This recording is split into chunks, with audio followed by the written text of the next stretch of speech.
Good morning, everyone. This is Jeffe Kennedy, author of fantasy romance and romantic fantasy. I'm here with my first cup of coffee, and I'm noticing I've fully gone in for my teal face. This top is actually more green in real life, at least the way it's looking on the screen to me. It's looking quite teal, but I went for my sort of Caribbean blue nails this time, and I've got my Caribbean mug, so clearly I'm in a mood. I'm longing for the Caribbean beaches this morning. Today is Thursday, June 17th, and I don't have anything more to say about it than that. ah, it's, yeah, I almost didn't podcast today because I thought, do I have anything to say? And the only reason I am is partly just to maintain that rhythm and also to, you know, always show the authenticity. Uh, I'm just up against the wall with this book. This book. It's. I know I keep saying this about it, but it's just being a really different book, and I don't know how it's going to end. I did finish revising up through what I had and added a titch more. I mean, a titch more to where I stopped before, and I'm at this same place where I'm not sure where this book is going. Ah. I was complaining about it to Dorinda yesterday, and she said, "Well, she says I don't know how you do this because she said if I were you, I would be panicking at this point." And I'm like, "Well, I am panicking. this this is what me panicking looks like." Um, I guess I'm not really panicking, but I am a little stressed about it. Dorinda and Emily are both reading it for me and may have thoughts on how it ends. Uh, it's just I know I also keep saying this. Unlike any other book I've written before, it's just so much um, a part of what may end up being a sprawling epic. And it's not what I expected. I mean, would it be fun if I had like a massive series of just this couple of Nick and Gabriel? I mean, that's kind of how it feels like it's going, which is I want to say not what I planned, but let's face it, I don't plan anything. That's not true. I was going to make this be a trilogy. I was really trying to be good. I wasn't going to Sorceress Moons it this time. Uh, and I don't know, maybe it'll end up winding up in three. But I really wanted to be good about it, do three and then move on. And I have another couple shaping up, and but I'm not ready to move on to them by any stretch. So we'll see. Um, Always in motion is the future, right? Uh, uh, Such is life. Such is the creative life. These earrings today are also kind of, they're more of a crystal blue. I guess because I'm in shadow, none of these colors are really coming out as different as they all are. I mean, really, my nails do not match this top. This top is much greener than these nails. So who knows? And these earrings are, we're still in the bling section. Let's see if I can get them off of me. They're screw posts, some earrings of my grandmother's. A very nice crystal blue with a very sparkly, very sparkly. They might be like real crystals, like Swarovski type crystals.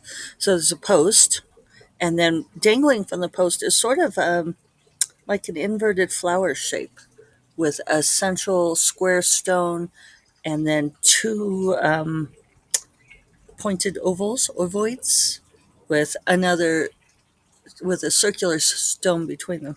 So they move. The flower part dangles, and the post is also very sparkly. They're very 50s looking, don't you guys think?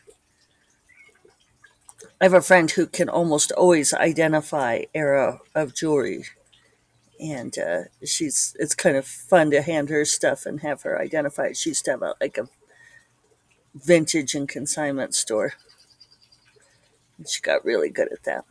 So these take a little while to put on and take off. Let's see, but they are actually not uncomfortable with that screw post. It's not like those old-fashioned clamp earrings. I, I don't know. I almost never wear these too. And I think it's because if I'm going to wear bling, I always wear those other blingy things. Sometimes I think one solution to wearing earrings that you like or jewelry that you like that you don't ever wear is to build the outfit around the jewelry. And that's what I should do is like sometime look for a dress to go with these earrings.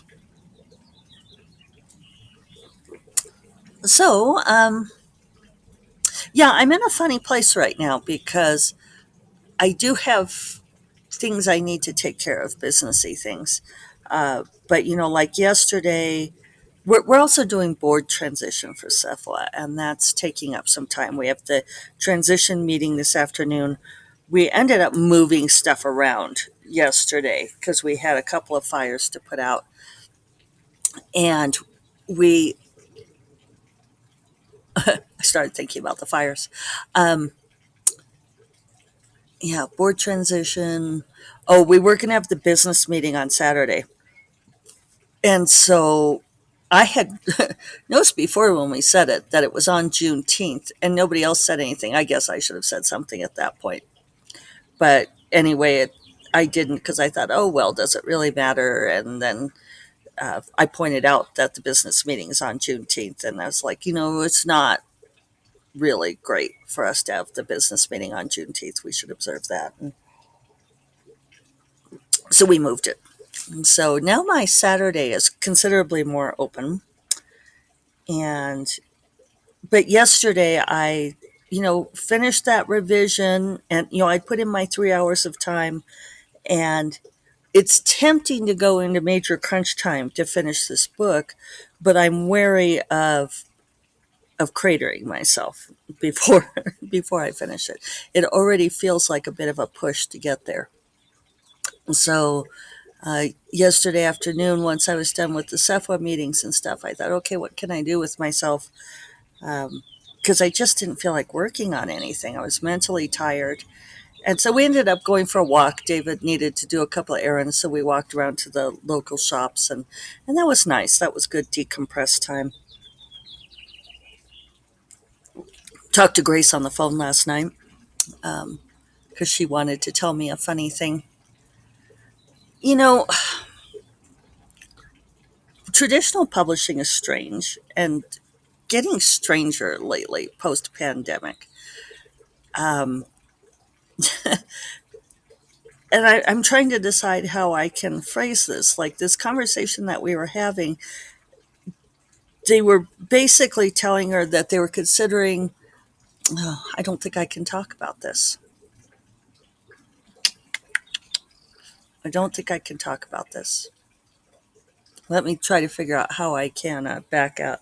It's just that traditional publishing will tell us that some idea won't work, that you can't do this or that it's too cross genre, that they can't move this kind of book or sell this kind of idea until, now that self publishing is so robust, then a self publisher will go out there and sell this book like I'm doing with Dark Wizard, that I will that they will go out and be very successful with this book, and then um, and then traditional publishing comes back and says, oh well, you know what we really want is something like Jeffy Kennedy's Dark Wizard, and you feel like you almost feel like you're being gaslit because you're like, A year ago, you told me that kind of thing couldn't be moved. Oh, well. And I think it's because I think they're just chasing their own tails. They're driven by the bean counters. I'm sitting on my hair. And yeah, they're chasing the phenomenons. They're chasing the things that are doing well. And I don't know. It's Grace and I were both kind of shaking our heads over it. And it's I don't know. I don't know what to think. I think some of this is being fed by, and I never thought that I would be this person, but the corporatizing of America in particular, which I think is also spreading out to the rest of the world. You know, we knew that this would happen when so many of the big bookstores got, uh, turned into basically widget stores, big box stores.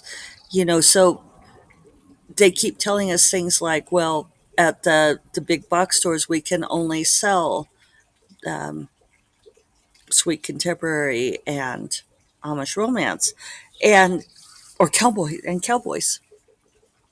Like that's all we could sell at Walmart, and that's all we care about. And I understand why they want those Walmart sales. It's a matter of scale. It's moving a certain number of books, and because they don't pay attention to ebooks, they don't really care about the ebook sales. Um, they just keep chasing that paper market, which is dwindling. So I don't know, and I think it's further driven by the fact that self-publishers, we still can't compete with trad on print. The costs for us to produce a print book and then sell it, um, we can't print in bulk like they can, um, and we end up paying so much per book that the profit margin is slim for us, and we don't really have the same distribution. So most of us will do print books so that we have stuff to have at conferences, and indie bookstores might carry our books, which is great. Thank you. Love you, indies. And for our loyal readers who want to read in print. But that's really one of the compelling reasons to have a trad deal these days is to um, it's funny, I keep thinking I should turn this around so that you guys can see how beautiful the garden is behind me. Should we try it? It would take some redoing. Hello, Hummer. Um, yeah. Well, let's try it. There. What do you think? I'm much more looking into the sun in this spot, but that's definitely a prettier view, isn't it? Than looking at the wall of the Great Barber. I might start doing this from now on. I'm trying to decide, should I pull this up a little bit? There we go. Although, let's see, look at that bun, the rising sun. There we go. All right. Fussing with all of the things. So, anyway, it can just be perplexing sometimes. Oh, compelling reason to do a trade deal is if they'll put your book in print. And that's like, yeah, okay, great. Because then you get that print distribution. Uh, reach different audiences. That's the thing. This dividing of the audiences. So I was talking in this forum that I'm part of that has these.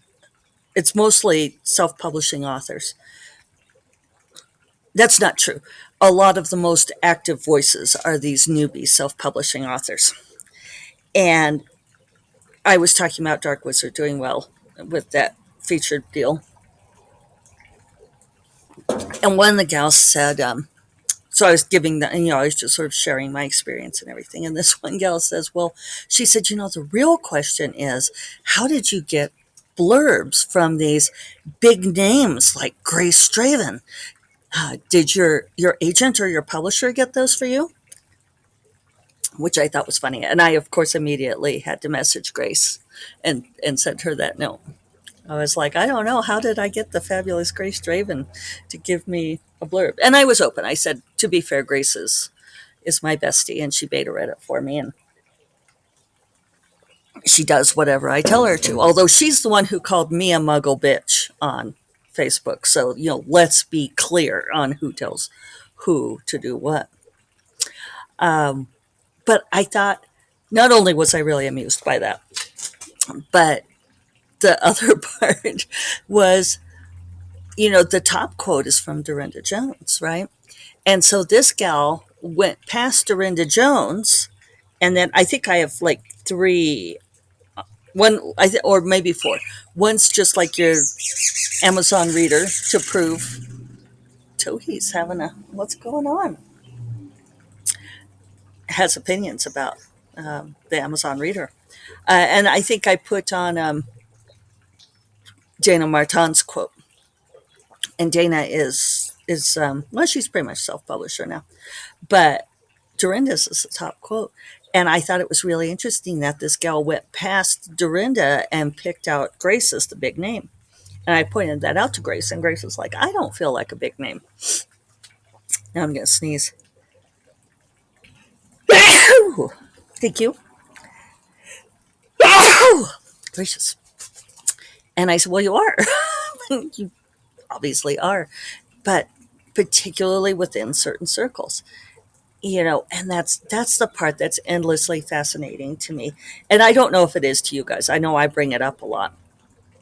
But it's yeah, that these different reader segments recognize different names. Like within Cephala, within the science fiction and fantasy hardcore community, like the awards giving community, um, I they've never heard of Sarah J. Maas. A lot of these people, and they've never haven't heard of Ilona Andrews, and it's like, well, how can you not have heard of these folks? And it's like, well, that it's just like it's a different segment of books. It's not the MFA circles of writing. It's the commercial fiction side. And I kind of feel like, I don't know. I don't know what to do about that. Sort of thinking about what I want to accomplish in my 2 years as president. I wish that we were all.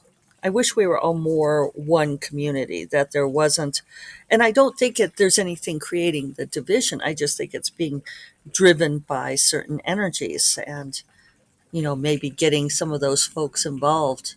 It's not like Sarah J. Maas is really part of any community that I've been aware of. She kind of keeps to herself, but, or she is, it's not one that I'm part of. I mean, like maybe she's more in the YA segment, but, it's like if somebody's associated with fantasy, why are they not? Why are they not a huge part of our community, right? Why aren't we at least aware of them? So, thoughts for the day. It seemed like I was going to tell you guys one other funny thing. Oh, I don't remember it now. I'm going to go get to work. Wish me luck. First Cup of Coffee is part of the Frolic Media Podcast Network. It catches the light.